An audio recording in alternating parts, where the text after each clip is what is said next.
My 32F, ex-husband Mark, 34M, and I have 3 children together. 2 boys and 1 girl, they're all 9 years old, triplets.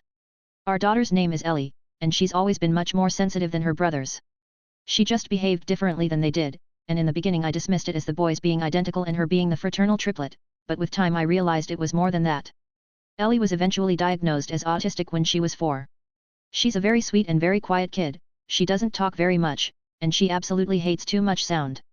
Anytime we have to go somewhere, I bring her noise-cancelling headphones and a few of her favorite STEM toys just in case the headphones don't help enough. Lately, when she has a meltdown, it dissolves into a panic attack and then she'll just be completely nonverbal for a day or 2.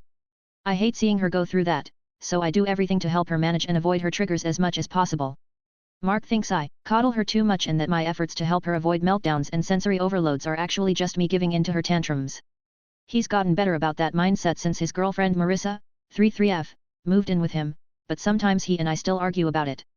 It's supposed to be his week with the kids, so I was just at home catching up on some cleaning when one of my sons called me on Marissa's cell. He said that Ellie had shut herself in her closet and was refusing to come out, and that their dad was getting upset with her about it. I asked him to put his dad on the phone. Mark immediately started telling me that he could handle Ellie's fits and that our son shouldn't have grabbed Marissa's phone to call me, but I told him that I at least wanted to talk about what had triggered Ellie to begin with, and I wanted to talk to her as well just to see if she was okay. He said Ellie was refusing to talk and that he'd call me back when she decided to start speaking again. As soon as he hung up on me, I grabbed my keys and drove over to his house. Marissa let me in and I went upstairs where he was lecturing Ellie through the door, and I could hear her sniffling. Mark looked pissed to see me but the boys were standing there so he didn't say anything about it. Eventually, I got Ellie to come out of the closet, and she burst into tears and begged me to take her home. She wouldn't let go of my hand and didn't want to go anywhere near her dad. I knew that she'd probably lock herself away again if I left without her, so I told Mark that if she was feeling better in the morning I'd bring her back.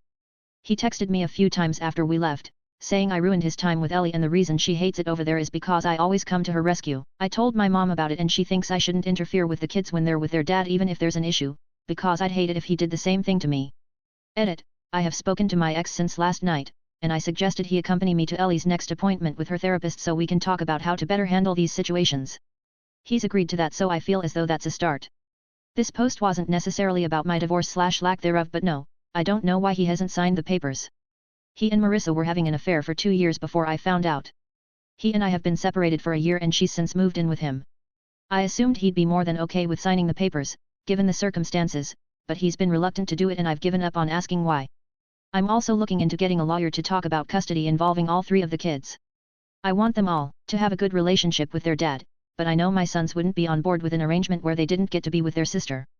Edit 2.0 I said it in a comment but I wanted to add here that Ellie has always liked sitting in quiet and dark spaces. Sitting in her closet isn't a new behavior, or anything she necessarily does out of distress, she does it because she likes it and she feels comfortable in there. I also wanted to add that the situation was caused by Mark not wanting her to wear her headphones at the dinner table because he found it disrespectful, but she just couldn't handle all of the sounds she was hearing so she went to her closet to sit. Mark was upset that she up and left like that.